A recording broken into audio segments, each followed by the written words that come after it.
At my mother's funeral, I watched my son rise, his voice sharp, as he declared he was claiming her $420,000 home for his future. My chest tightened as whispers rippled through the mourners, and the receipt of the last $12,800 I had spent on her medical bills flashed in my mind. Heat rushed to my face, hands trembling, vision blurring at his public erasure of me. Every payment, every sacrifice was dismissed in seconds. I clenched my jaw, said nothing, and quietly walked away. He thought the house was his, but probate court would teach him the truth soon enough. Don't forget to subscribe to the channel and comment where you are watching from. The chapel smelled like lilies and old wood. Light settled on the closed casket, soft and patient, as if it could wait longer than any of us. I kept my hands folded. My mother's photo rested on a small easel. She was smiling the way she used to smile after finishing a crossword. Calm, sure of herself. I held that look in my head and tried not to breathe too loud. A cousin touched my shoulder, then pulled away. Sweat dotted the back of my neck. I counted breaths. 4 inches. 4 out. The pastor spoke about mercy and the small duties that make a life. People nodded at the right places. I stared at the hymn page and did not sing. My voice would have cracked. Chairs creaked as people shifted. A quiet hum pressed against my ears. When the pastor invited family to share a memory, my son stood. His suit was crisp, the tie a shade brighter than the day allowed. He moved to the aisle with the confidence of a man who has never doubted a room would make space for him. Eyes followed him. Mine did too. He reached the front and turned to the mourners. The microphone waited on its thin stand. He gripped it. For a second, he looked at the casket. Then his face set into something hard. I felt the change before the words came. I felt it in the way the air sharpened. Aunt Carla whispered to the woman beside her. "He always was the speaker," she said. The woman smiled with kind eyes. She did not know what was coming. None of them did. I did not either, not fully, but my chest tensed anyway. I lifted my hand to my tie and pressed the knot flat, a small, useless act. My fingers brushed the folded paper in my inside pocket. It was the last hospital bill. $12,800. The number was a stone in my coat. I had paid it 2 days before she died. I kept the receipt because I keep everything that proves I loved her in the ways that count. It sat there like a quiet fact. My son raised his chin. The chapel stilled. I focused on the wooden grain of the lectern to steady my eyes. The pastor stepped back a half pace, hands folded. My son drew a breath and leaned into the microphone. He opened his mouth. I did not know it yet, but the room was about to tilt. I pressed my thumb against the paper edge in my pocket and held still as the first word left his lips. A clean cut through the quiet. "My grandmother wanted a strong legacy," he said. His voice filled the room. "She wanted her home to build a future, not to be wasted." He looked at me only long enough to let the word land. Then he faced the crowd again. "So I am claiming it now. The house is mine, for my future." The sentence slid across the chapel like a blade. People shifted. Some gasped. Someone dropped a program. It thudded on the floor, loud in the hush. I felt my heartbeat move from my chest to my throat. The pastor's mouth opened, then closed. Aunt Carla stared at me, searching my face for a cue that did not come. A voice behind me, sharp and thin, whispered, "Good for him." Another voice answered, "He is young. He needs stability." The words stacked against my spine. I kept my eyes on the lectern. My son kept going, smooth and sure. "She told me to be bold. She told me to plan ahead. I am doing what she wanted." He looked down, as if humbled by duty. It was a practiced look. There will be paperwork. I will start today. It is the right thing. I tasted metal. My jaw tightened. The receipt in my pocket scratched my skin. My mother's photo watched from the easel, kind and steady, as if she was still trying to help me breathe. My son stepped away from the microphone and nodded like a man who has closed a business deal. He did not look at me again. The pastor reached for the stand. "Thank you," he said. His voice shook. He tried to gather the service back to comfort. The words could not find footing. People stared at their laps. Some stared at me. I did nothing. I kept my face quiet. A cousin leaned in. "Is that true?" he whispered. "Did she say that to him?" His eyes were wide with a child's fear of being on the wrong side of a secret. I answered with silence. Silence is a tool. It is a wall when I need a wall. It is also a mirror. In it, people sometimes see themselves. The cousin leaned back, confused. The rest of the service moved in pieces. Prayers floated. The choir tried a hymn that could not lift.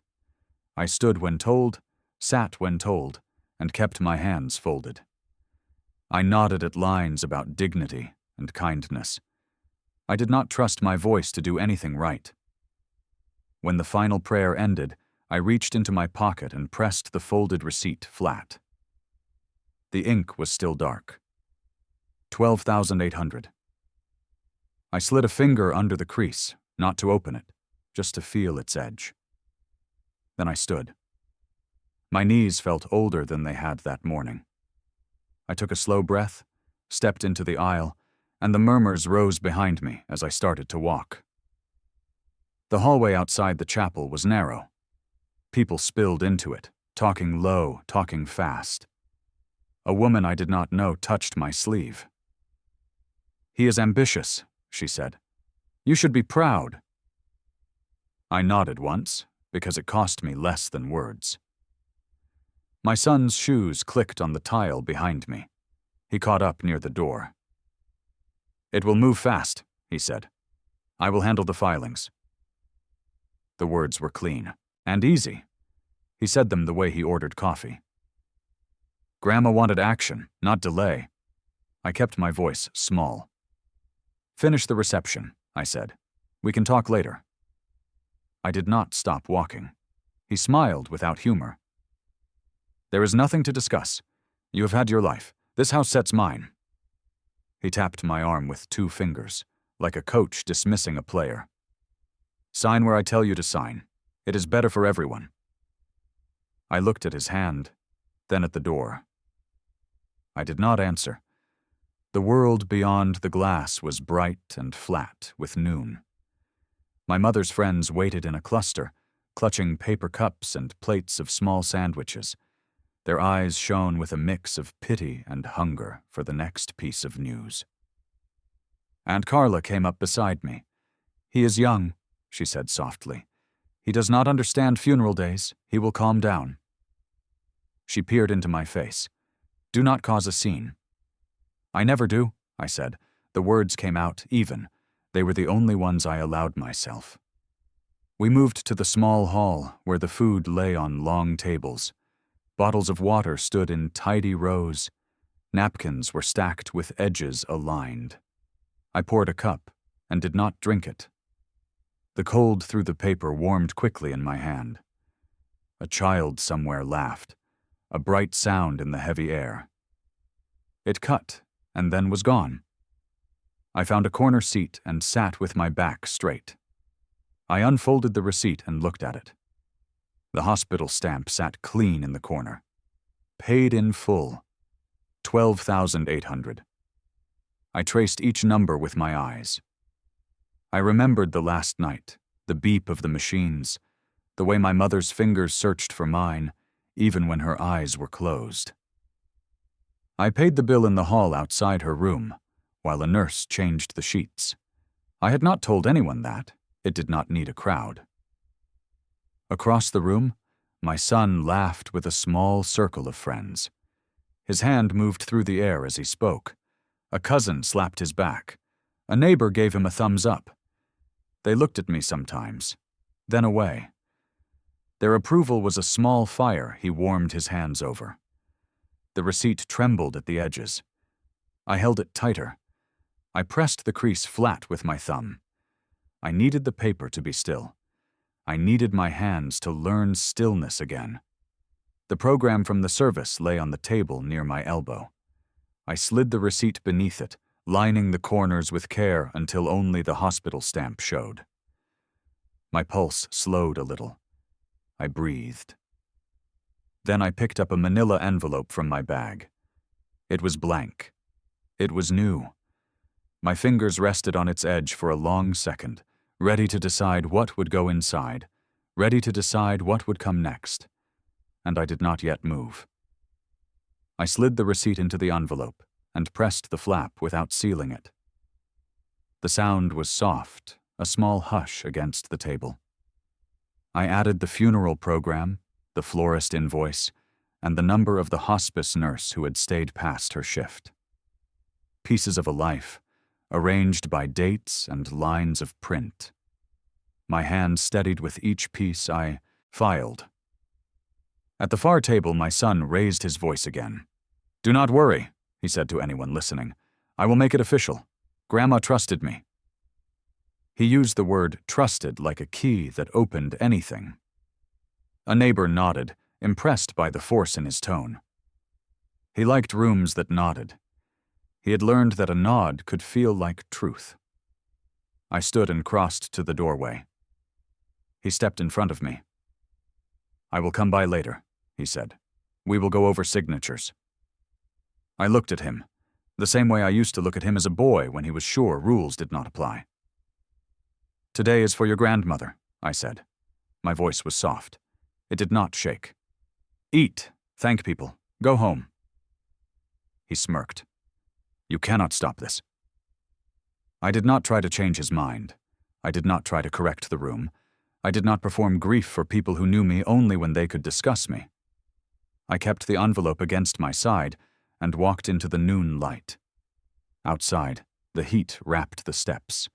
A small breeze moved the edge of the black ribbon on the door. I stood for a moment in the sunlight, eyes closed, and counted another set of breaths. 4 inches, 4 out. The air tasted faintly of cut grass from the groundskeepers across the lane.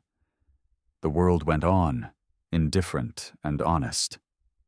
At my car, I opened the back door and set the envelope on the seat. The cardboard pressed a straight line against the leather. I sat in the driver's seat and rested both hands on the wheel. My phone buzzed with a message I did not open. I turned the key and let the engine idle. The chapel bell marked the hour with a single tone. It floated, thin and clear. At home, the living room was quiet. I placed the envelope on the dining table. The house held the cool of closed curtains.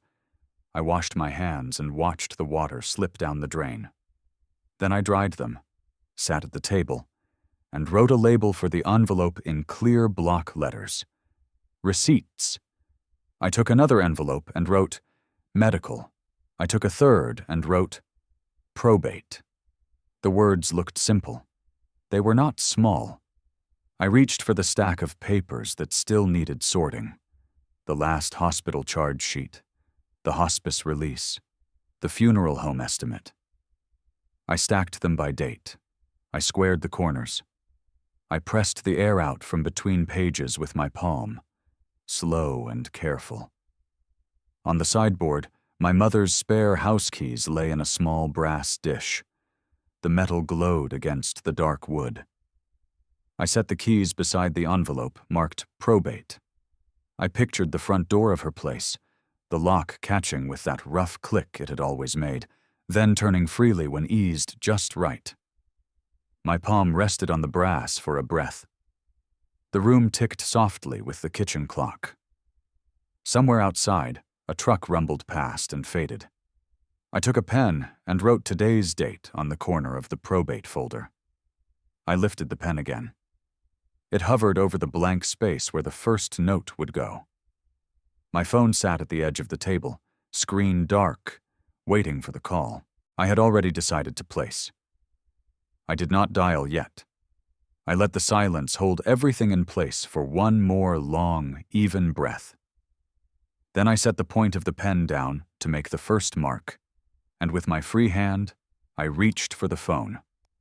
The number of the lawyer already open, the ring only a fingertip away. The dial tone hummed as I pressed the phone to my ear. The probate folder sat open, the house keys resting on its edge. My pen mark looked small, almost fragile on the page. Then the click came, and the lawyer's voice answered, steady and professional. "Mr. Harris," he said, "I was going to reach out to you. Something unusual crossed my desk this morning." I gripped the receiver tighter. "Unusual how?" A shuffle of papers came through the line. "A deed transfer request, filed late yesterday afternoon. Your mother's property. The application names your son as claimant." He paused, as though waiting for me to fill the silence with disbelief. "It lists her as having transferred title before passing." The words hollowed me. I looked at the envelope marked probate, then at the brass keys beside it. My throat felt tight. "That's not possible," I said. "She never signed anything like that." The lawyer exhaled. "I thought the timing was odd. We flagged it for review. The ink, the witness signature, even the notary seal. It's all too recent, too convenient." A buzzing started behind my ears. I pressed my thumb into the table until the wood grain left a dent. "He stood at her funeral this morning and said the house was his," I murmured. The air felt heavy as I admitted it aloud. "He already had this filed?" "Yes," the lawyer said quietly. "He did." The receipt folder lay open under my hand. Numbers, dates, proof of sacrifice. They felt heavier now, not just records but anchors keeping me steady against the swirl. My son's laughter from the reception replayed in my head, echoing like a lie told with perfect confidence. "What do you want me to do?" I asked. "Bring me everything you have," the lawyer said. "Receipts, statements, hospital documents. If this goes to probate, every piece matters. Forgery is bold, but bold can also be sloppy." I nodded, even though he could not see me. "Tomorrow," I said. My voice was flat, certain. "I'll bring them tomorrow." The silence that followed was long enough for me to hear my own breathing again. When I ended the call, the clock ticked on, marking the first minute of a fight I had not chosen, but one I would finish. I stacked the folders, slid the probate envelope to the top, and wrote a short list on a sticky note. Bank letters, hospital statements, caregiver contacts. I added one more word at the bottom and circled it twice. Notary. I called the hospice nurse first. She picked up on the second ring. "This is Marla." "It's Harris," I said. "Thank you again for staying late that last night." Her voice softened. "Your mother was gentle. She squeezed your hand even when she could not speak. How can I help?" "I need a simple statement," I said. "No drama, just facts, from the week before she passed. Visitors, her awareness, if any notary came by." "No notary," Marla said. "Only me, the night shift tech, and you. She knew your voice. She could answer yes and no. She could not read a page. I can write it all up tonight." "Please email it," I said. "Date it, sign it. Thank you." I ended the call and opened the hospital portal on my laptop. Bills lined up in neat rows. I downloaded each one and saved them into folders by month. The cursor blinked in a white space waiting for names. I typed clearly, "Paid by me. Receipt attached." I did not rush. I did not skip. My phone buzzed on the table. A text from an unknown number popped up. A photo of a business card sat in the frame. It read, "Notary Services." The message under it said, "I can help move things faster, kid." The sticker on the card showed yesterday's date in pen. No name in the text, No greeting. My jaw locked. I saved the image, then took a screenshot of the timestamp, and filed both under a new folder called Outside Contacts. I stood and walked to the sideboard. My mother's spare keys still rested in the brass dish. Beside them, a small black square sat under a stack of mail. I picked it up. The doorbell camera charger. I held it for a long second. The camera at her house had been simple. Motion alerts, cloud clips. It had watched deliveries and nurse visits for months. I had not checked it since the hospital days started to blur. I opened the app on my phone and signed in. The loading wheel spun.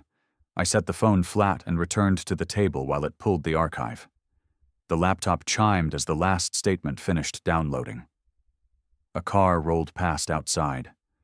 Sunlight moved across the table inch by inch. I placed the probate folder in the center, lined up the edges with care, and waited for the doorbell app to finish syncing. The screen blinked, then filled with dates. I touched the most recent day and held my breath. The feed opened, each clip marked by time and date. A neat little archive of who came and went from my mother's porch. I scrolled back to the week she passed, nurses entering, leaving with quiet faces, arms full of supplies, me carrying bags of groceries, a cousin dropping off flowers, ordinary motions of a hard week. Then I saw it. A clip from 2 nights before the funeral. A tall figure at the door. My son. He pressed the bell, then glanced over his shoulder. Another man stepped into frame, holding a briefcase. The notary. The camera caught their movements clean. My son pushed the door open without knocking twice. He had a key. He waved the man inside. They disappeared into the dim hallway. The clip ended. I played it again, my heart steady but heavier with each pass. My mother was in the hospital that night. Her house was empty, yet they carried papers inside as if a signature could be pulled from thin air. I took screenshots of the frame. My son's hand on the doorknob, the briefcase edge against the door, the timestamp glowing in the corner. I saved each image, labeled them with the date, and filed them into the probate folder. The phone buzzed again. A new message. We'll need your cooperation. Don't make this harder than it has to be. No name. No signature. Just pressure. I turned the phone face down and leaned back in the chair. The ceiling fan turned slow above me, its pull chain swaying in circles.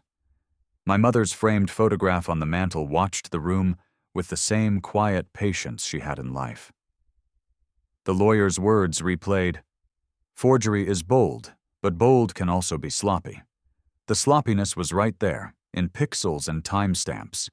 My son thought he had outmaneuvered me, thought confidence and paperwork filed first would seal the deal. But paper and pixels could outlast arrogance. I slid the screenshots into the manila envelope, pressing the flap closed this time. The weight of it felt different now. He had made his move. It was recorded. It was dated. And soon it would be filed where it mattered. The fan ticked once, as if marking the end of a page. I wrote one more line on the sticky note. Doorbell footage. Then set my pen down. Tomorrow would not be about grief anymore. It would be about proof.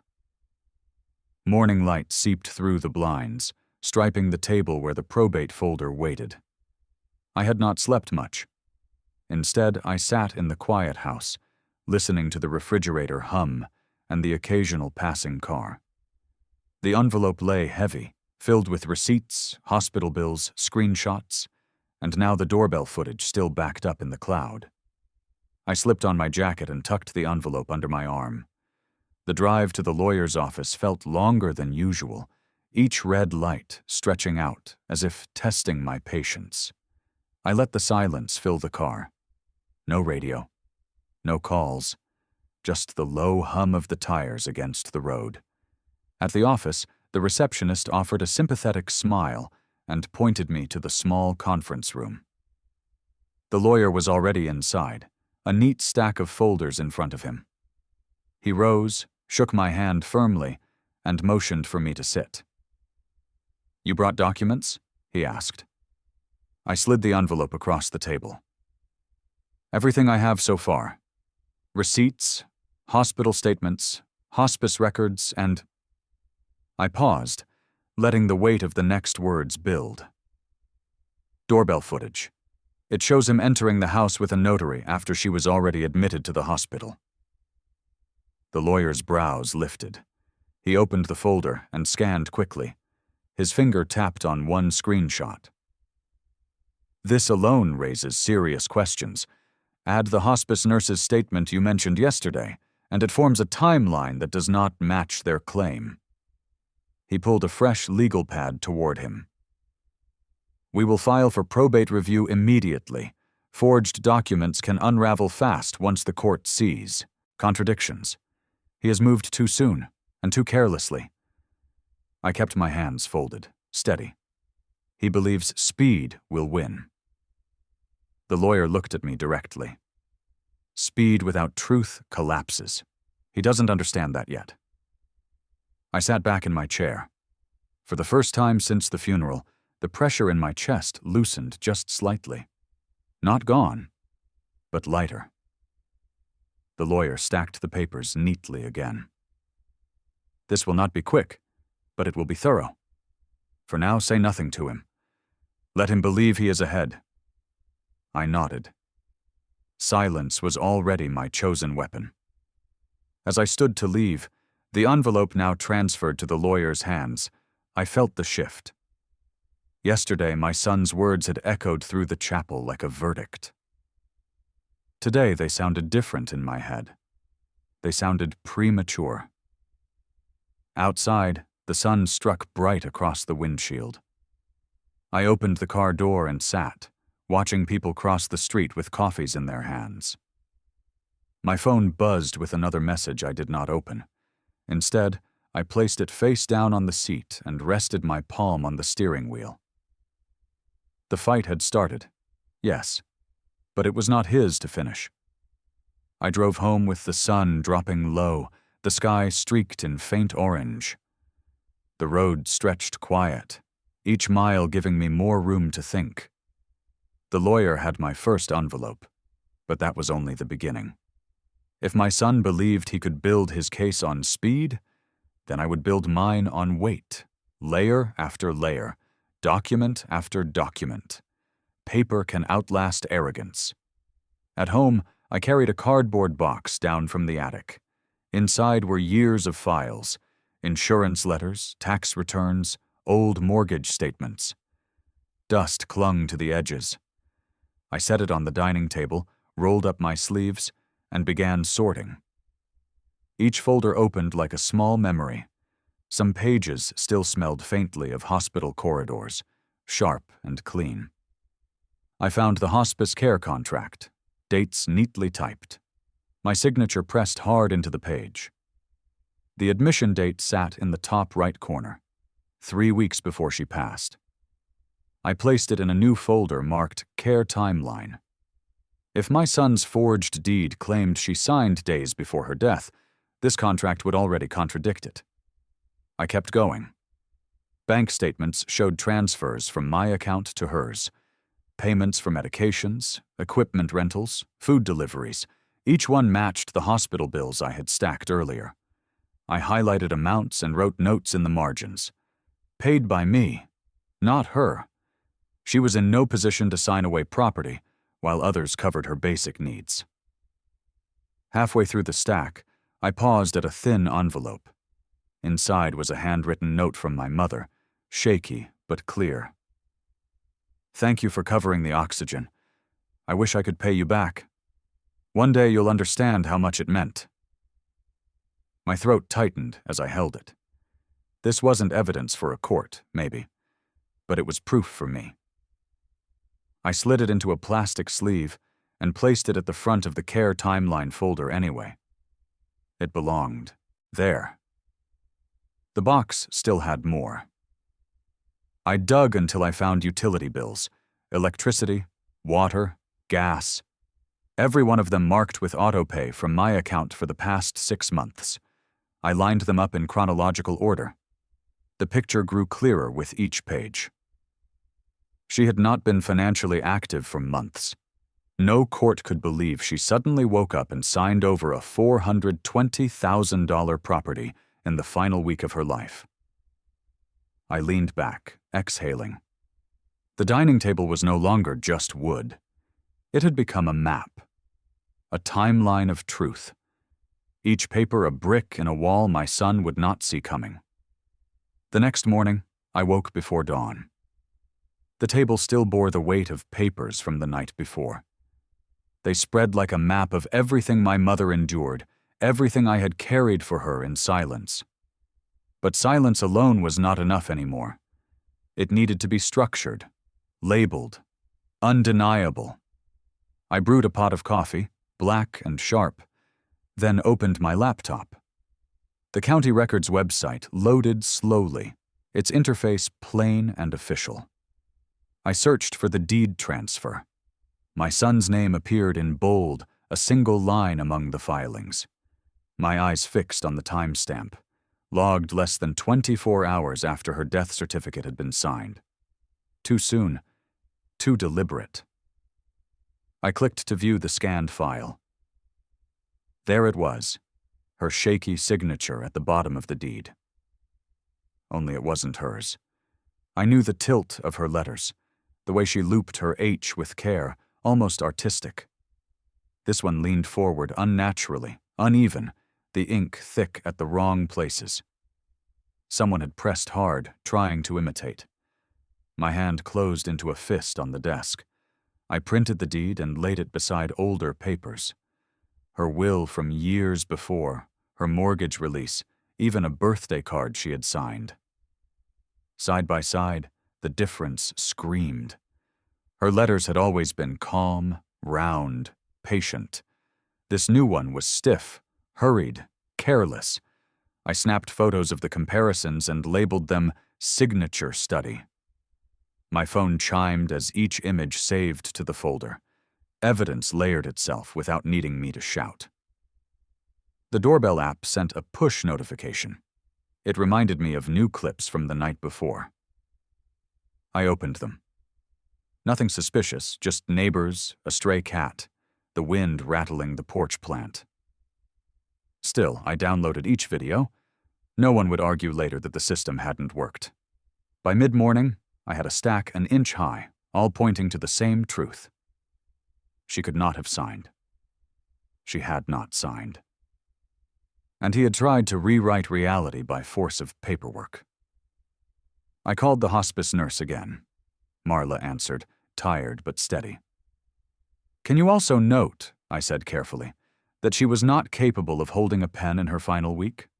It may sound small, but the court will need clarity." "Of course," she said. "I'll include it in my affidavit. No ambiguity." I thanked her, then placed the call log in the folder marked Witnesses. The clock ticked past 11. The house was silent except for the fan's hum. I ran a hand over the paper stacks, each one heavier than the last. My son thought he had signed his victory. In truth, he had signed his downfall. By early afternoon, the air in the house felt heavy with paper dust and coffee steam. I set my notes aside and dialed the bank. The automated system dragged me through menus until, finally, a human voice answered. "This is Harris," I said. "I need statements on my mother's account, specifically the final month. Any withdrawals, any deposits, anything unusual." The clerk asked me to verify details. I gave them slowly, steadily. Keys jingled on the other end while they typed. Finally, she said, "There was a withdrawal 3 days before her passing. $500 in cash. Signature required. Do you want a copy?" "Yes," I said at once. "Send it to my email, marked urgent." When it arrived, I opened the PDF and stared. The signature on the withdrawal slip matched the stiff, forward-leaning scrawl from the deed transfer. Not her hand, not her style. A forgery repeated, a pattern forming. I printed it and laid it next to the forged deed. My jaw tightened. He had not only rushed to claim the house, he had dipped into her account while she lay in a hospital bed. Arrogance had made him sloppy. I turned to another source. Neighbors. Mrs. Green lived across from my mother's house, a retired teacher who noticed everything. I called her number, and she answered with her usual briskness. "Did you see anyone at the house the week before the funeral?" I asked.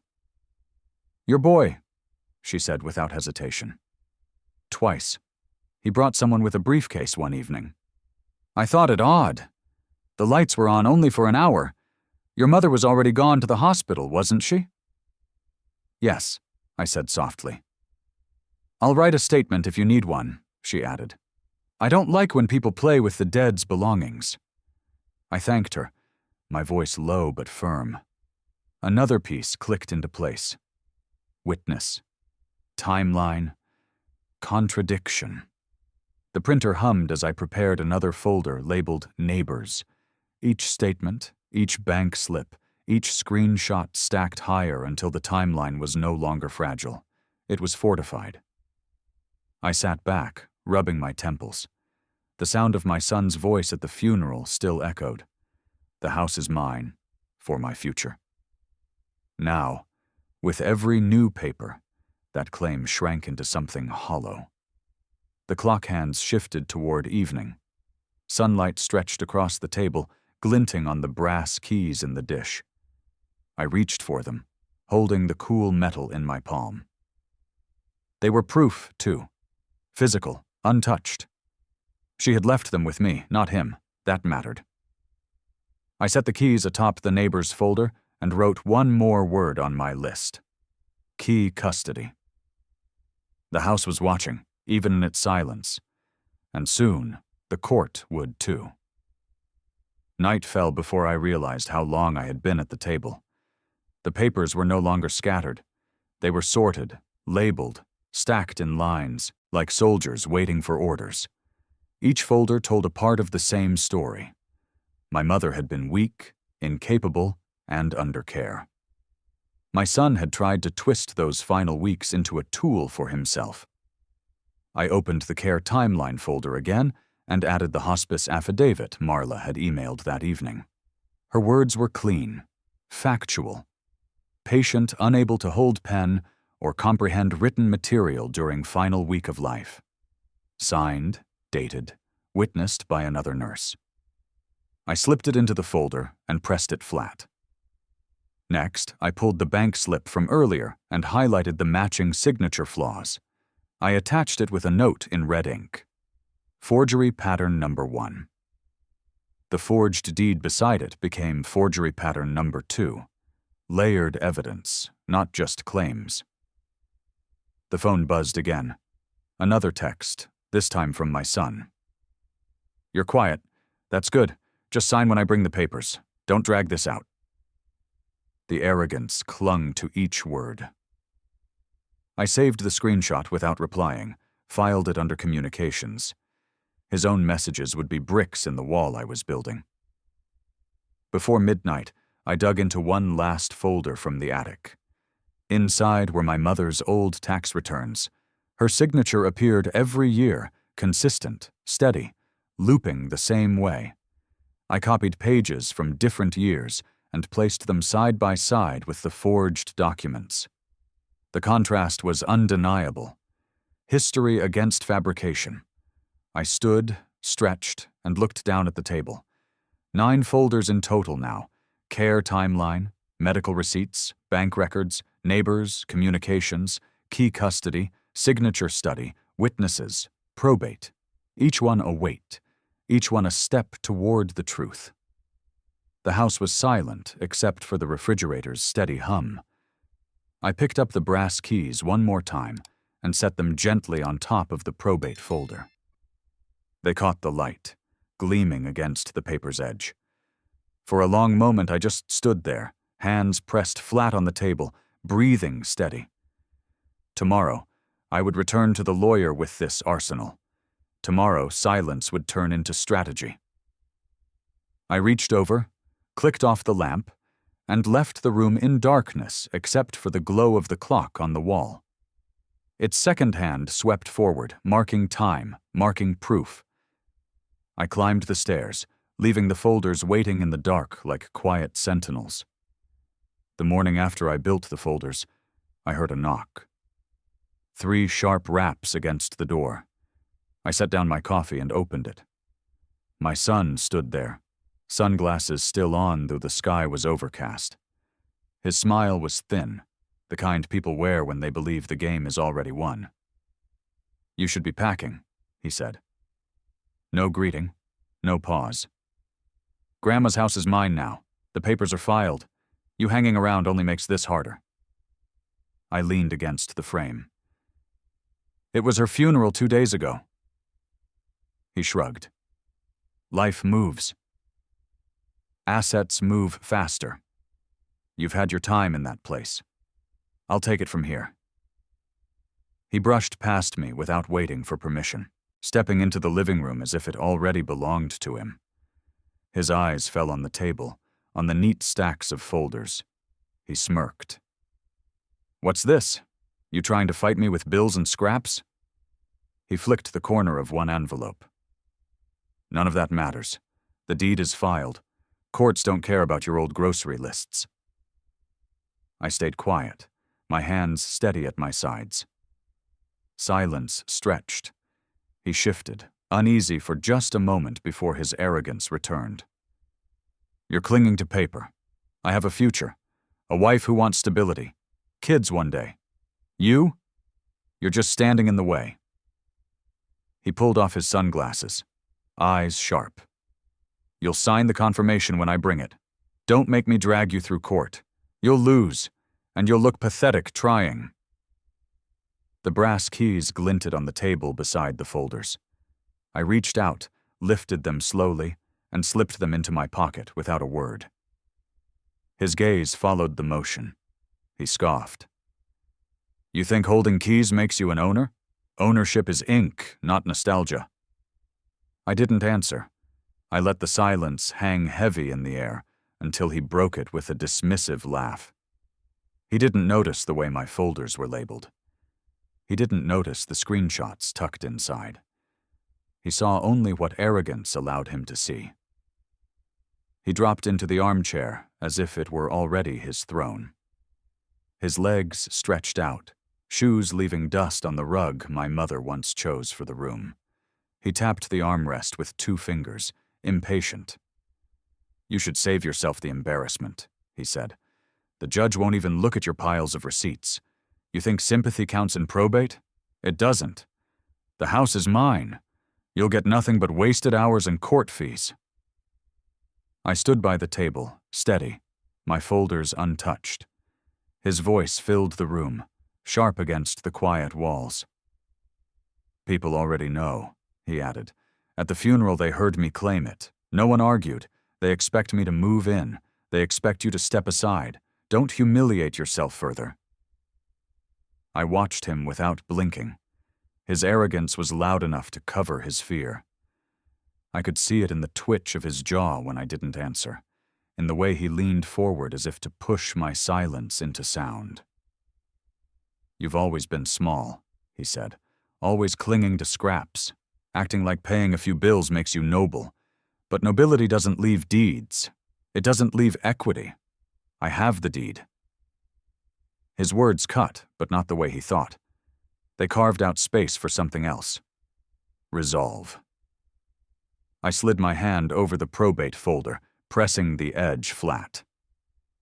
"I don't need to argue," I said finally, voice low. "Truth doesn't need a stage."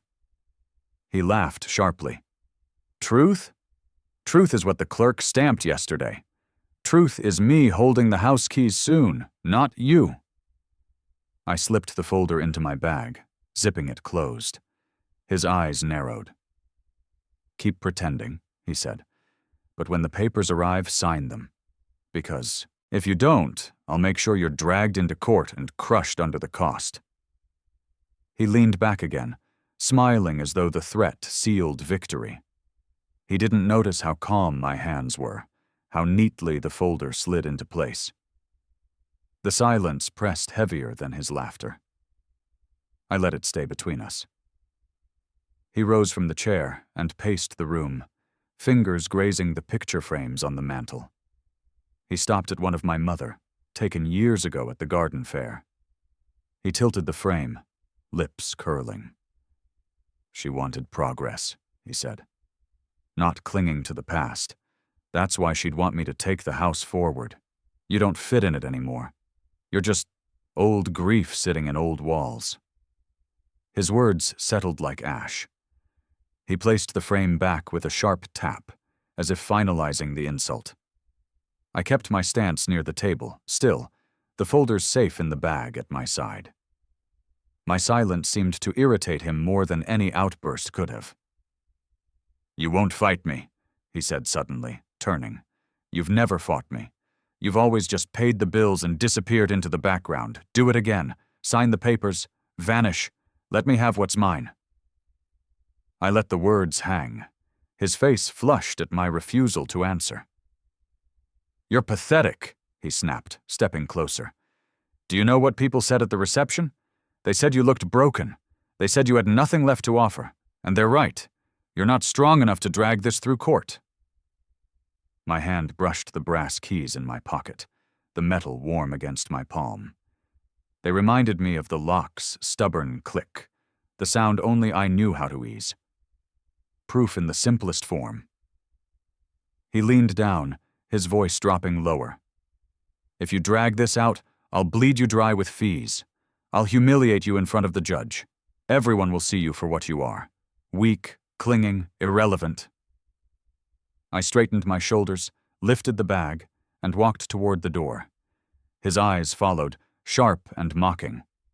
"Run to your lawyer," he called. "It won't matter. The ink is already dry." I opened the door without looking back. His laughter followed me out into the cool air, hollow, echoing against the quiet street. The sky outside had dimmed, clouds thickening overhead. I stood on the porch with my bag on my shoulder, but he wasn't finished. His footsteps followed, heavy and impatient. He leaned against the doorframe, arms crossed, his smile cutting sharp.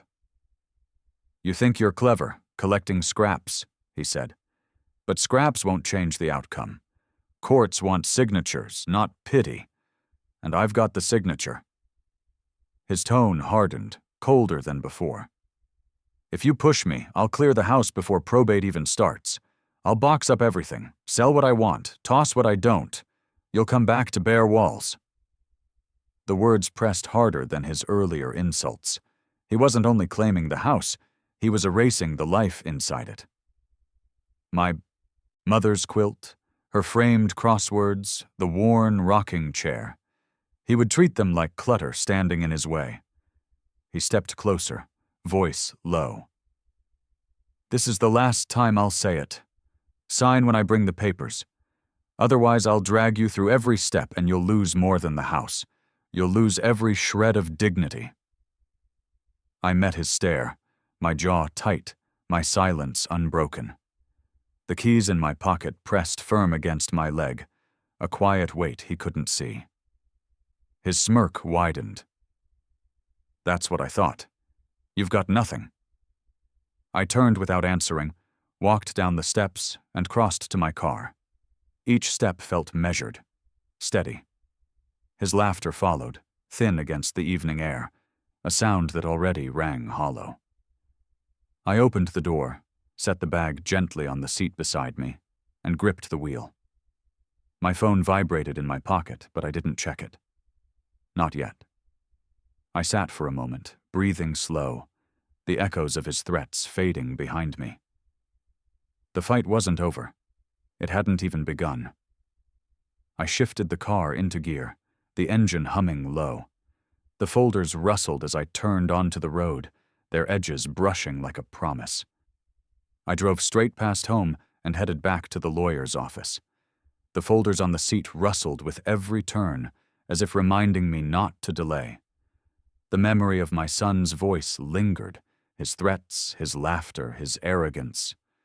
Silence had been my shield. Now it would be the cover for my plan. The lawyer's secretary raised her brows when she saw me again so soon. "Back already?" "I need copies made," I said. My voice carried none of the weight it had inside. Calm, even, like the files themselves. Inside his office, the lawyer gestured to the table. "Let's see what you've gathered." I spread the folders out in order. Care timeline, bank records, witness statements, forgery patterns, neighbors, communications, key custody. His eyes moved from one to the next, expression sharpening with each turn. "This is strong," he said finally. "Stronger than I expected. The nurse affidavit and the footage alone will cast doubt. But the pattern of forged signatures? That may be enough to push this toward fraud." He leaned back, tapping a pen against the pad.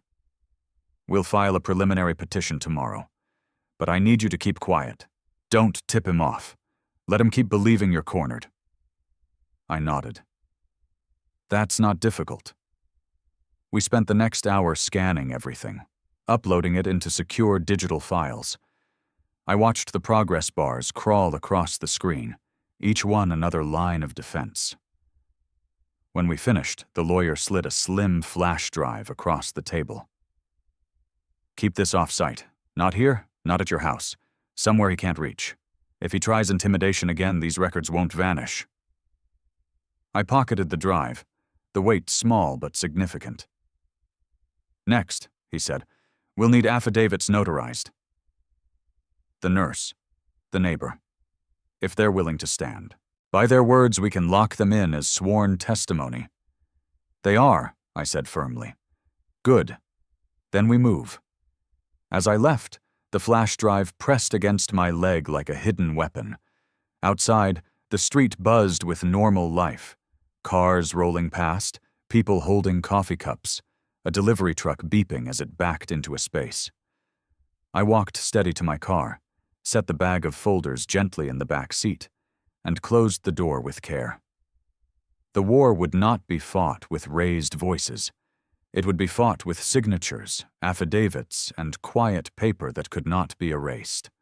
I started the engine, silence still my companion, but now sharpened into something deliberate. The next morning I dialed Marla again. Her voice came through soft but firm, the way a nurse carries calm into every room. "Marla, I'll need more than a note this time," I said. "A sworn affidavit, something notarized. Would you be willing?" "I already wrote down everything while it was fresh," she replied. "Bring me the form and I'll sign it." She couldn't hold a pen. She couldn't read more than a word at a time. Anyone saying otherwise is lying. Her steadiness wrapped around me like armor. "I'll have the papers to you by tomorrow," I promised. Next, I drove across town to Mrs. Green's bungalow. The curtains twitched as I pulled up, and she opened the door before I knocked. Her eyes were sharp, the eyes of someone who has spent a lifetime watching students try to slip past rules. "I told you, I saw him," she said before I even spoke. "Him and that man with the briefcase." "Would you be willing to sign a statement? Sworn, notarized?" I asked. Her chin lifted. "I've signed permission slips for decades. I know how ink binds people. Bring me the form, and I'll tell the court what I saw. He was inside that house while it sat empty." I thanked her, and she waved me off. "It's not thanks you need, it's follow-through." By midday, I had 2 allies anchored. Their words would not be whispers in a hallway. They would be ink, stamped and sealed, carried into the courtroom where arrogance would collapse. Back at home, I opened a new folder on my computer labeled Sworn Statements. I typed up clean drafts for each witness, leaving space for signatures and notary stamps. The printer whirred, pushing out page after page, each one crisp and ready. While the ink dried, I called my cousin Daniel. He had been quiet at the funeral, keeping distance, but I remembered the look in his eyes when my son spoke. A flicker of disgust, quickly hidden. "I need someone neutral," I told him. "Someone who can confirm the timeline, not to fight for me, but to tell the truth if asked." There was a pause. Then Daniel said, "I didn't like what I heard that day. If you need me to state what I saw, I will." I printed another draft, labeled it Cousin Witness. Each page stacked higher, each ally another brick in the wall. By evening, the table once again looked like a battlefield. Paper aligned, evidence sharp, allies named.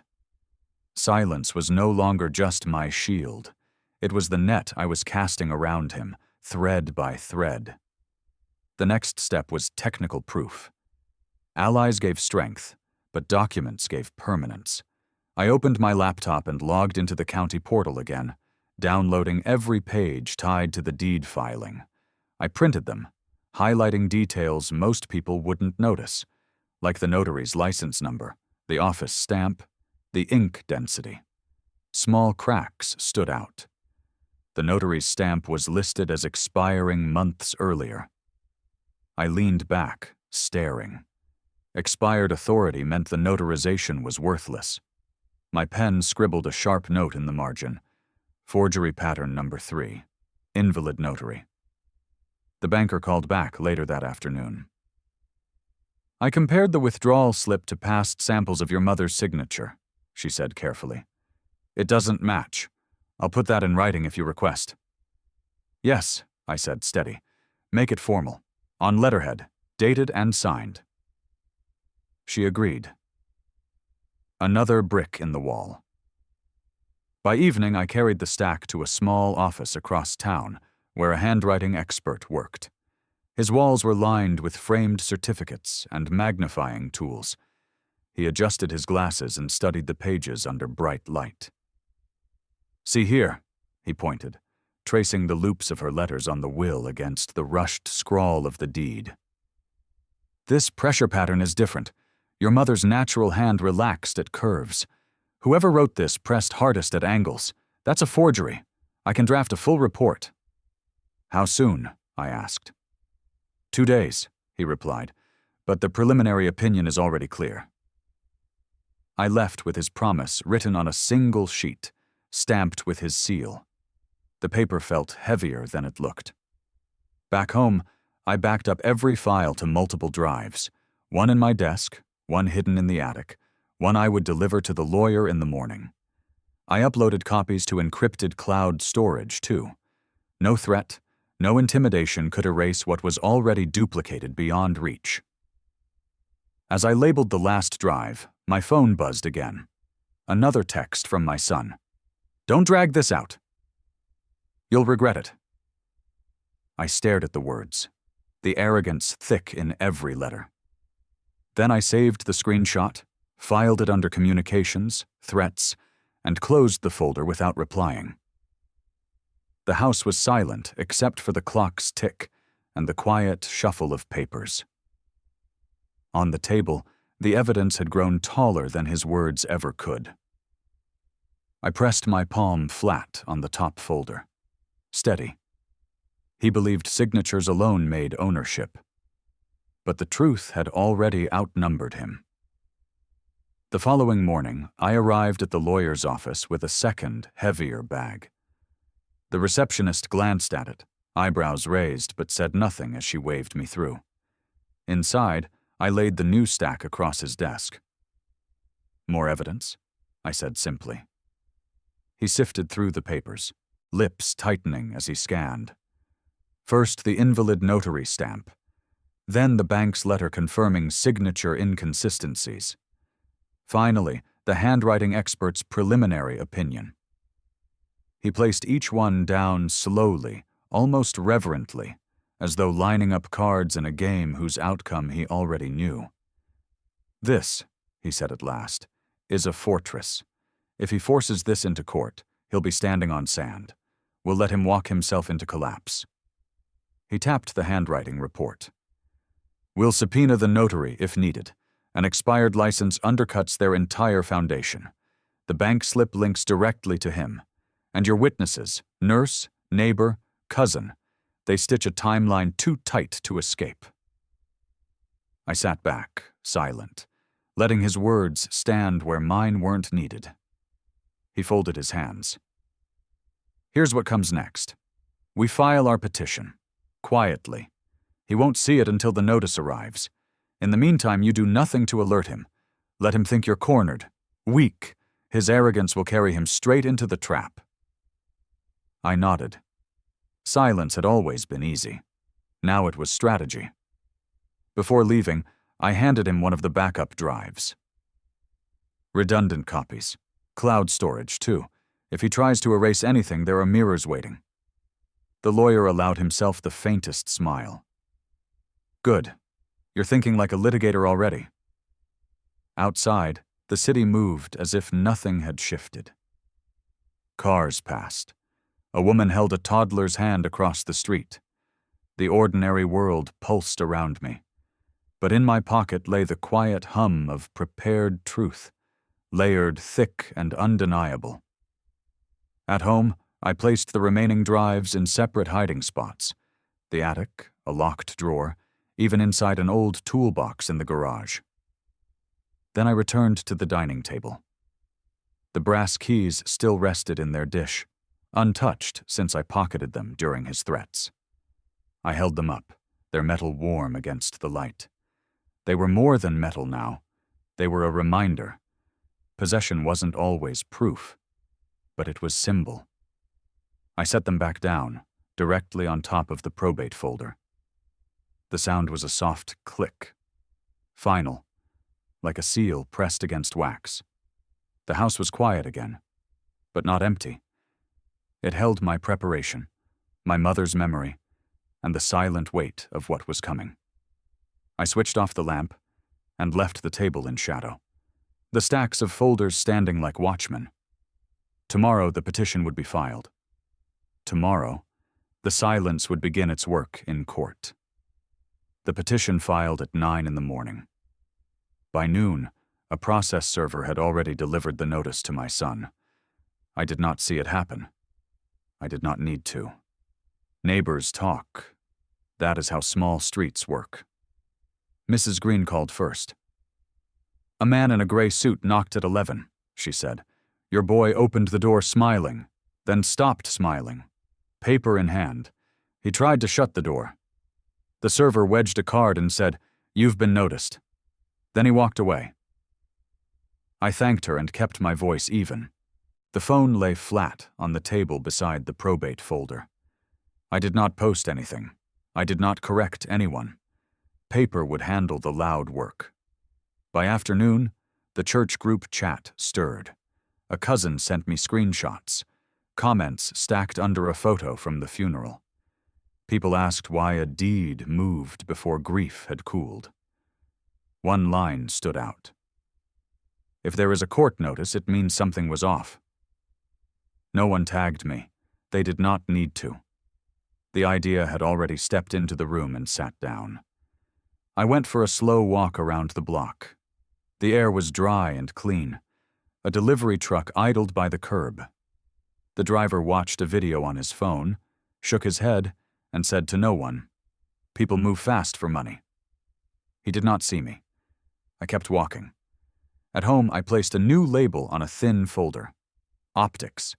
I printed only what mattered, the notice cover page, the timestamp of filing, the signature line of the clerk. 3 pages.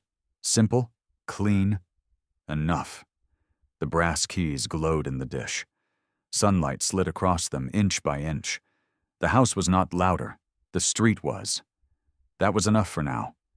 I set my pen down and listened to the quiet click of the clock, letting the outside words do what they would do next. By evening, my cousin Daniel called.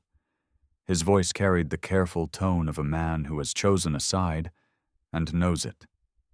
"I am sorry it reached this point," he said. "People are asking me what really happened. I keep saying one thing. Let the court speak." "That is the only voice that matters," I said. He lowered his voice. "Your son posted an hour ago. He wrote, Haters want to slow me down." He attached a selfie with the house behind him. Comments are mixed now. Some cheer, others ask about the notice. Someone zoomed in and circled the paper taped to the window. I opened the photo on my phone. The edge of the notice peeked from the glass, official and plain.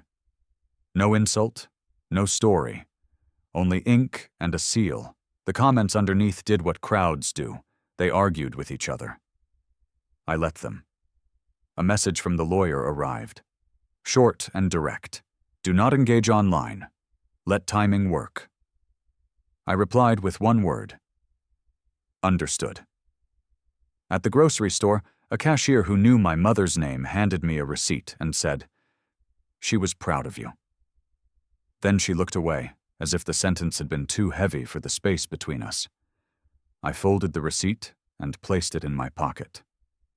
Not for evidence, for breath. On the way out, I passed a bulletin board with flyers pinned in crooked rows, yard sales, tutoring, a local notary offering services. The listed license number did not match the one on my son's deed. Small details, quiet differences, the world telling the truth without raising its voice. At home, I filed Daniel's screenshots into optics and sat for a long minute, letting the hum of the refrigerator smooth the edge of the day. The next morning brought practical pressure.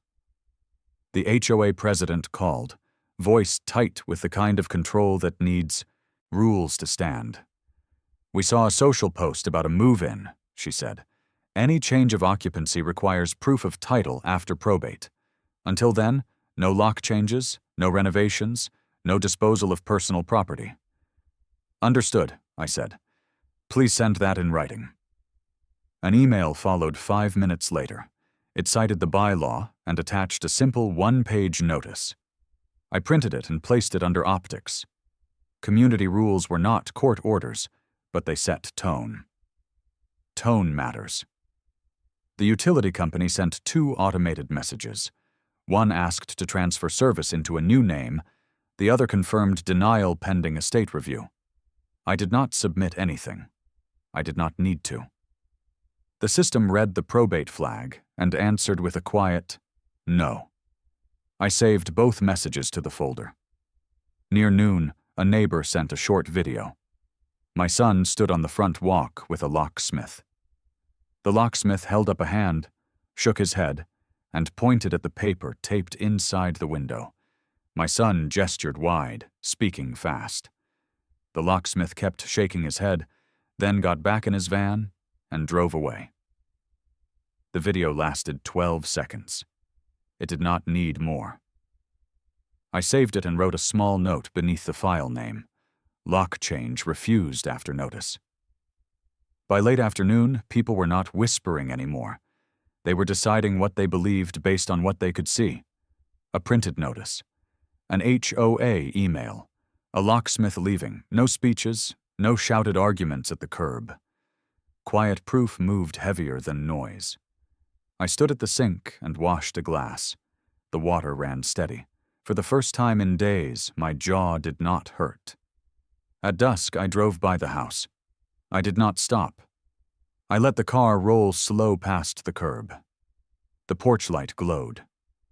The notice sat in the window, level and neat. A pair of garden chairs faced the street the way my mother had left them. The quilt she liked to throw over her knees in the evening was not visible. It was still inside. Still safe.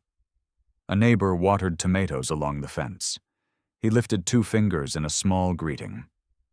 "Court first," he called softly. "That is how it works." I nodded and kept rolling.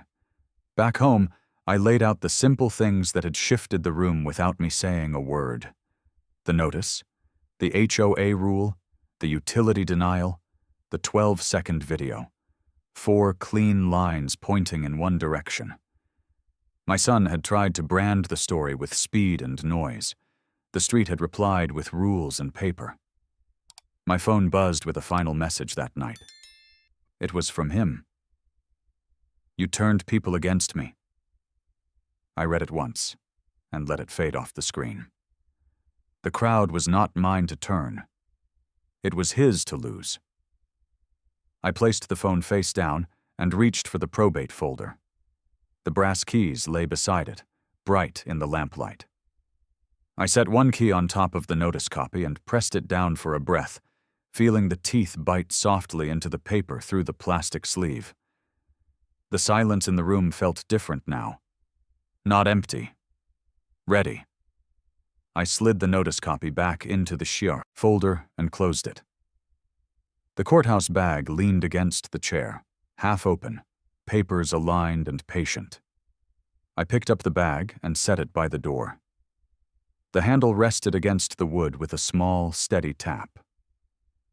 The next morning, I would walk through the courthouse doors and let the building hold what the street had already learned. The clock marked the hour with a single clean sound. I sat still and listened to it fade. The courthouse steps stretched wide before me, stone worn smooth by years of disputes, claims, and verdicts. I carried the bag in one hand, the brass keys in my pocket, the weight balanced and certain. The morning air was cool, but my palms were steady. Inside, the hall echoed with low voices and the shuffle of shoes. Families huddled in corners, lawyers carried stacks of files. The smell of coffee clung to the air. I found my lawyer waiting near the elevator. His suit was neat, his expression calm. "Ready?" he asked. "As I'll ever be," I said. We entered the courtroom together. The benches creaked as people shifted. A few neighbors had come, curious faces from the street. My cousin Daniel sat 2 rows back, arms crossed, watching. My son was already at the front, smiling wide as though this were a stage he had chosen. His wife sat beside him, chin lifted high. When the clerk called the case, we all rose. The judge, a woman with sharp eyes and a calm voice, took her seat. She adjusted her glasses and looked over the file. "Petition for probate dispute," she said. "Filed against claimant by contesting party. Let us proceed." My son's lawyer stood first, tall and rehearsed. "Your Honor, my client is the rightful heir to the property in question. The deed was signed in his favor. We move for recognition of his claim." He handed over a copy of the deed. The judge scanned it briefly, then set it aside. Her eyes lifted toward us. My lawyer rose slowly. "Your Honor, we contest the validity of this deed. We submit that it was forged, notarized improperly, and filed with deliberate misrepresentation." He placed our folders on the table, neat and aligned. He opened the first one, sliding forward the affidavit from Marla. "The hospice nurse confirms that in the final week the decedent could not hold a pen, could not read or sign documents." The judge read the statement carefully, her face impassive. My son shifted in his seat, whispering harshly to his lawyer. His wife pressed a hand on his arm, urging him to stay composed. Next, my lawyer slid forward the bank's letter. A withdrawal slip signed during the same period bears a mismatched signature.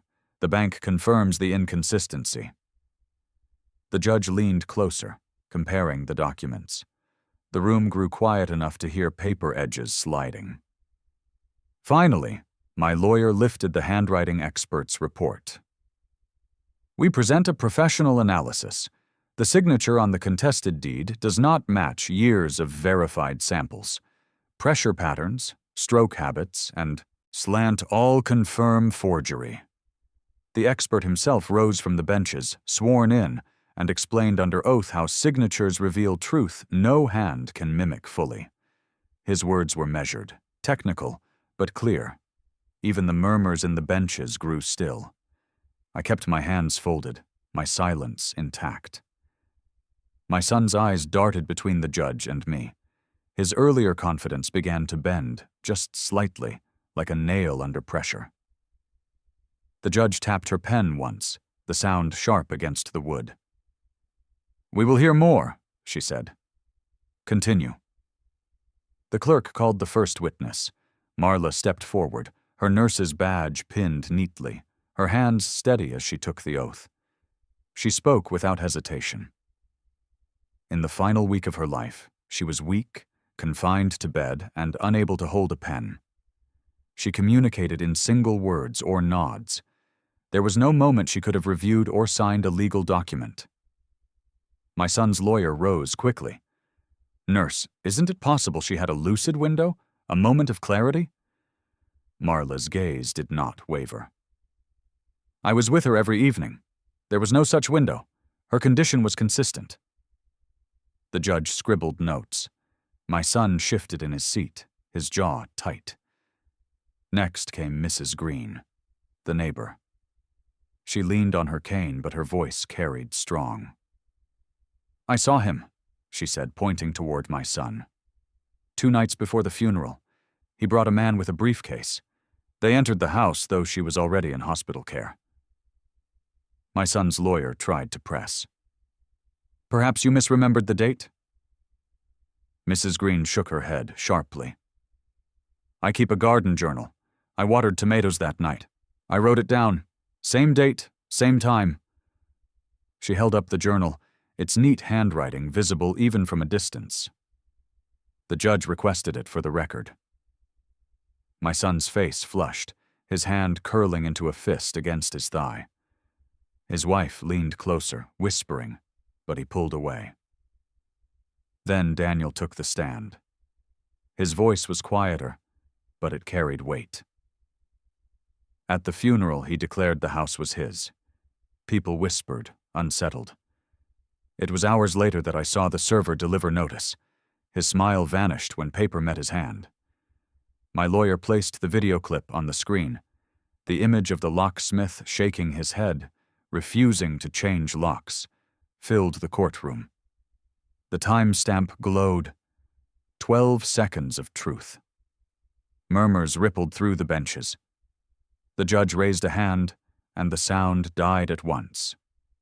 Finally, my lawyer opened the folder marked Communications. "Your Honor, we submit messages from the claimant to the contesting party. They contain direct threats. Don't drag this out. You'll regret it. And sign when I bring the papers. Otherwise, I'll humiliate you in front of the judge. These demonstrate pressure and bad faith." The judge read the messages silently. Her brows lifted, but her face remained unreadable.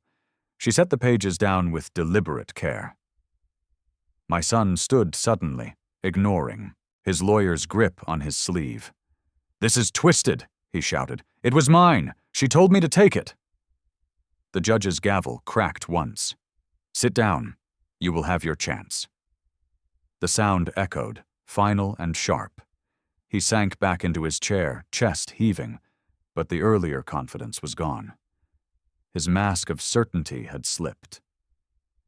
I remained silent, hands folded, eyes fixed on the brass keys in my pocket.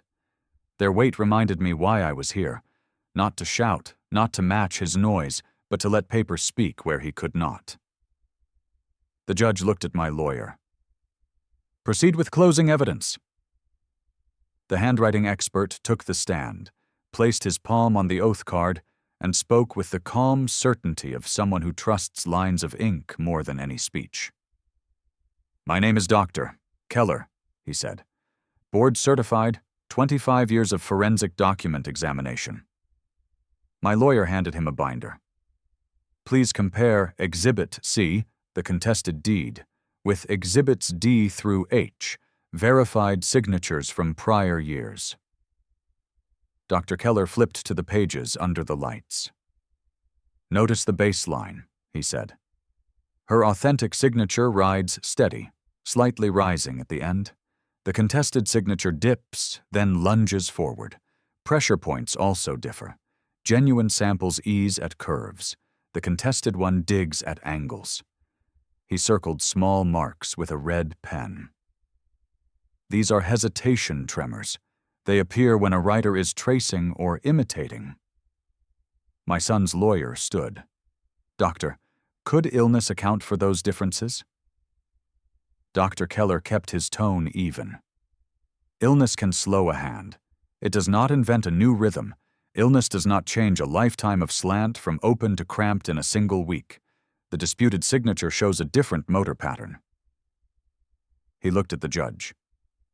In my opinion, within a reasonable degree of scientific certainty, the deed signature is not hers. A hush moved through the room. The judge noted the page number and returned her gaze to counsel. Proceed. My lawyer lifted another sheet. Your Honor, we also ask the court to take notice of the State Notary Registry. He handed up a printout. The commission number stamped on the deed expired 4 months before this document was purportedly notarized. The judge reviewed the registry line, then the deed stamp. Counsel for claimant? My son's lawyer cleared his throat. The notary may have renewed and failed to update the stamp. We can cure that defect. The judge looked over her glasses. You may not cure a commission that did not exist on the date in question. The registry shows no renewal. My lawyer placed the banker's letter next. And the withdrawal slip, 3 days before death, bears the same false pattern. The bank confirms a mismatch. The judge read quietly, then turned to us. Show me the timeline. We projected a single page. Admission date, nurse affidavit dates, doorbell footage timestamp, deed filing timestamp. Thud, locksmith refusal. Each line neat, each time linked to the next like rungs on a ladder. Dr. Keller spoke once more. The probabilities compound. Independent sources point in the same direction. My son shifted forward, eyes hot. She told me to be bold, he said into the quiet. She wanted me to have it. The judge faced him. Do you have any writing from the decedent expressing that intent? Any letter, email, text? He glanced at his lawyer, then shook his head. She said it to me. Verbal claims must yield to paper, the judge said. That is what probate is for. My lawyer nodded slightly, then placed the last exhibit on the screen. The 12-second video. The locksmith stepped back. The van door shut. The van pulled away. The timestamp hung in the corner like a small bell. The judge tapped her pen once, then set it down. Counsel for claimant, she said, voice level. Explain why your client entered a vacant residence with a notary while the owner was hospitalized, and explain why a lapsed commission appears on this deed. My son's lawyer opened his mouth, then closed it. Pages shuffled without purpose. The judge turned to us. Anything further? My lawyer rested a hand on the stack. Only that the estate should remain intact. The deed is void. The evidence is clear. The judge leaned back in her chair, eyes moving from the deed to the registry printout, then to the nurse's affidavit. She lifted the gavel, but did not strike.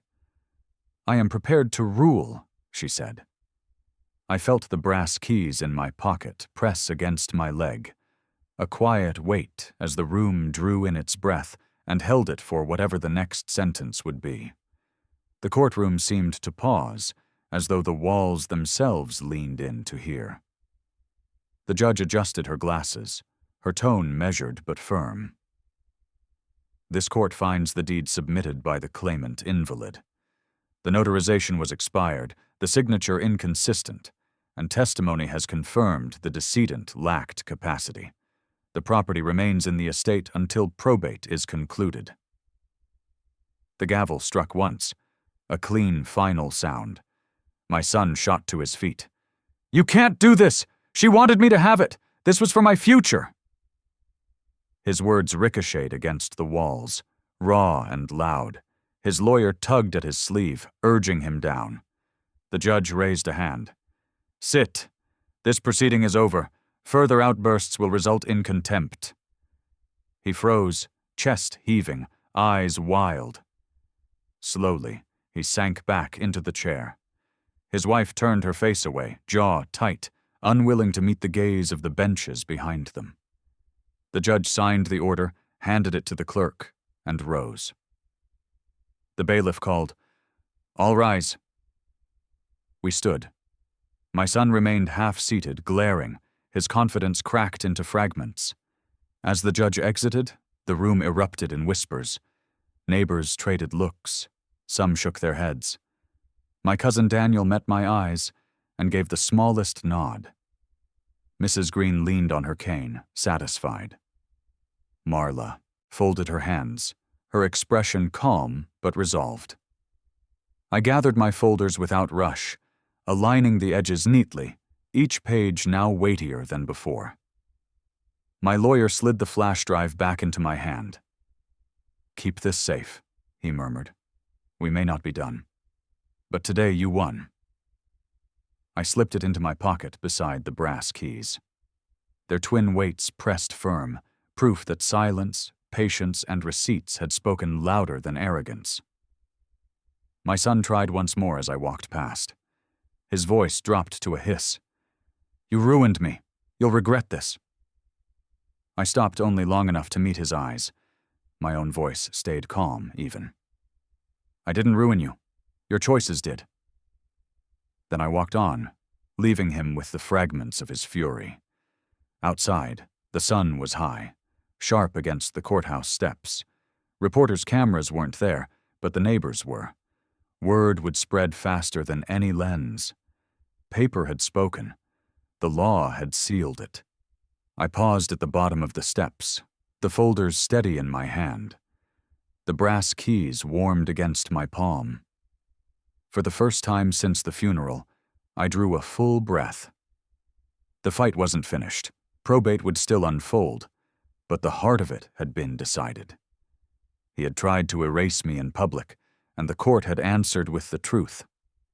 I turned toward the street. Each step was measured, steady, carrying me back not in defeat, but in quiet strength. The news spread faster than I expected. By the next morning, neighbors whispered not in curiosity, but in certainty. "The court voided it," they said. "Forgery." No embellishment was needed. Paper had carried the story. At the market, the cashier who once handed me a quiet blessing said softly, "It's done then." I nodded. That was all. My son, however, did not stay quiet. His social feed filled with angry posts. Lies, manipulation, a rigged system. Screenshots found their way back to me, forwarded by cousins, by old church friends. Some people clicked like. More wrote comments. But what about the forged signature? Why was the notary expired? His noise could not erase the cracks already visible. 3 days later, his job called me. An HR manager I knew distantly. "I'm sorry," she said. "He posted threats about the judge. Screenshots reached us. We had no choice." Termination followed. Not my hand. His own. That evening, I passed his street on my way home. His car sat crooked in the drive, hood dented, as if struck in anger. Lights burned late, but no voices spilled out. The once confident laughter that filled the funeral hall was gone. I drove on, steady. My hands did not tighten on the wheel. The brass keys in my pocket rested cool and quiet. The calls came next. First from relatives who had cheered him on. "We didn't know," they said, voices uncertain. "We thought maybe he had your blessing." I listened, said little. Let silence carry my answer. Then from his wife. She called twice, left a message the third time. "He's breaking down. He won't listen to me. Please, can't you talk to him?" Her words trembled, pleading. I did not return the call. He had chosen his path, dragged her with him. It was not mine to fix. Later, I heard she had taken their things and gone to her parents' home. Neighbors confirmed the moving van. She left while he was at the bar, shouting at friends who stopped answering their phones. By the time he returned, the house was half empty. I sat at my dining table, folders stacked neatly, the probate envelope resting on top. My lawyer had assured me the estate was secure, tied down with court seals and affidavits. All that remained was paperwork routine and dull. The house felt still, but not heavy anymore. The silence had changed. No longer defense, now simply peace. I lit the lamp beside the folders and pressed my hand to the brass keys. They no longer felt like weapons. They were memory. Anchor, proof that noise fades, but truth endures. Within a week, his collapse deepened. The bank filed notice of repayment on the cash withdrawal. Without work, without allies, he had nothing to answer with. His lawyer withdrew from the case, citing unpaid bills. The community's patience thinned. Where once they nodded at his ambition, now they shook their heads at his arrogance. At the church door, I overheard a line whispered more than once. He tried to steal from his own blood. I said nothing. I did not need to. One evening, he appeared at my door, face drawn, shirt wrinkled, his fist knocked harder than needed. When I opened, he stared at me with eyes full of something between rage and despair. "You ruined me," he said. His voice cracked, not loud but raw. "You could have let it go. You could have given me a future." I stood in the doorway, steady, the lamp behind me casting a pale light across the hall. My voice was calm. "Your future was never in my hands." He waited for me to say more. I did not.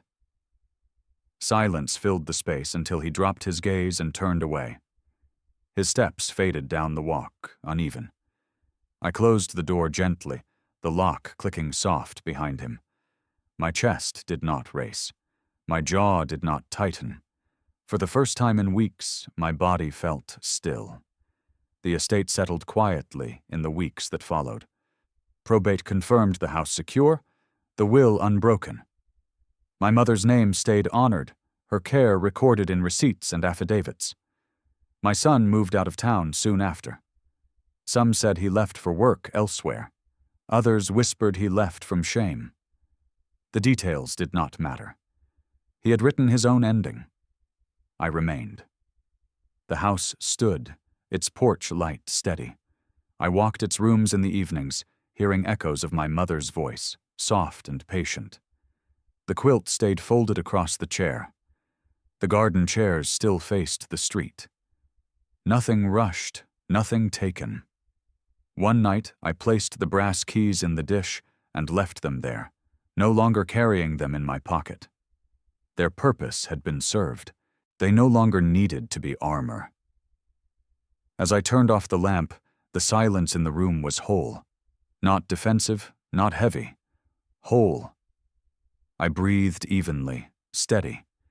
The collapse was his, not mine. My life no longer bent under the weight of his threats or the sting of his words.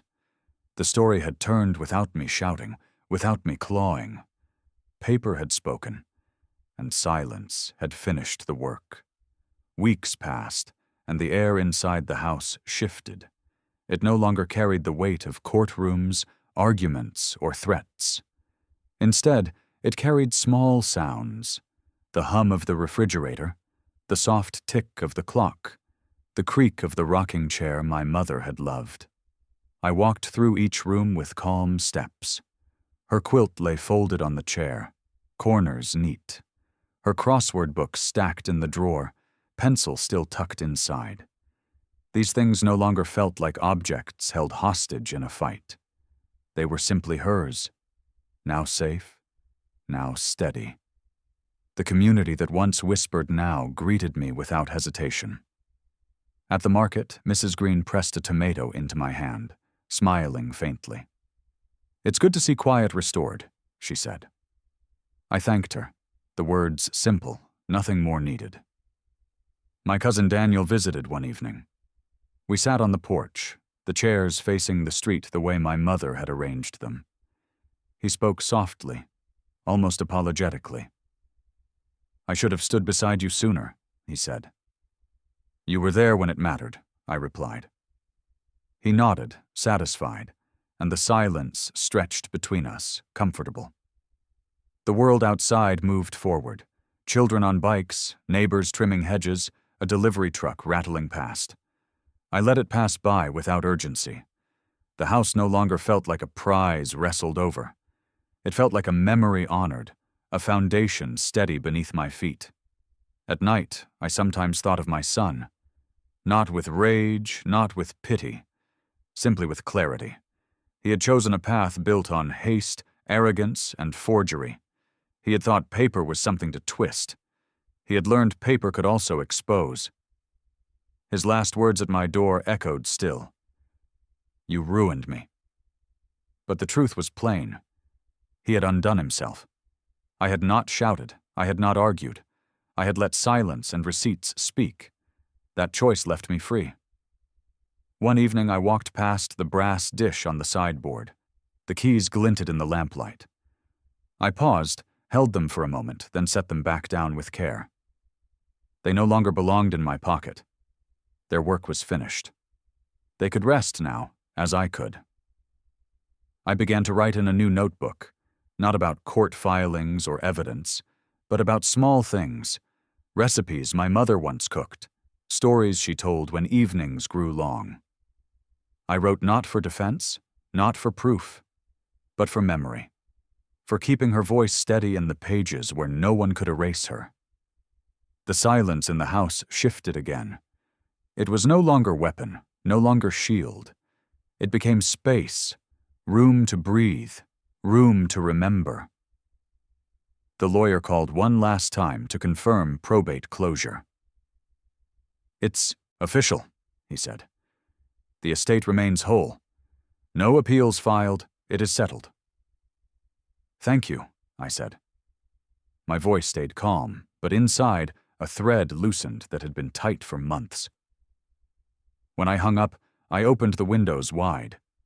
The evening breeze drifted in, carrying the smell of cut grass and faint wood smoke from a neighbor's grill. The house breathed with me.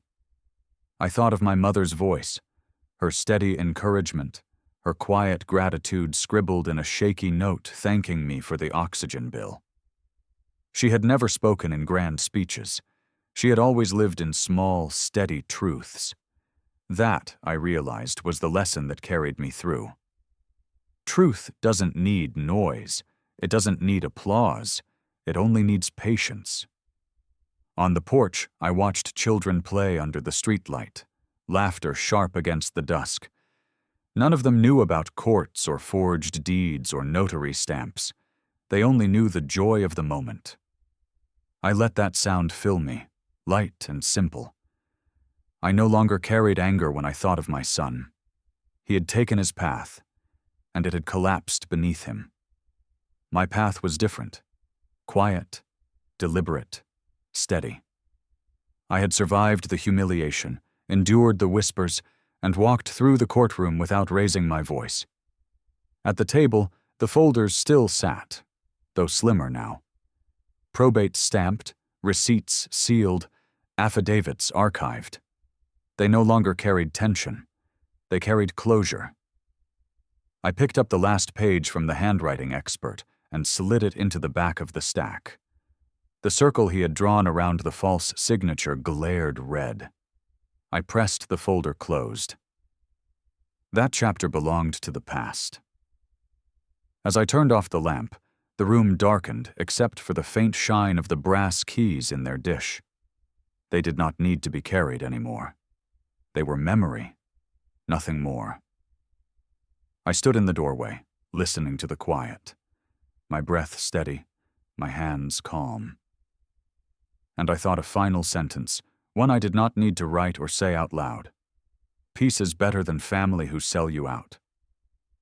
I let it rest there, unspoken but true, and walked upstairs. The house held its silence, whole and unbroken. If you like this story, please like this video, subscribe to the channel, and share your impressions of this story in the comments. To listen to the next story, click on the playlist now showing.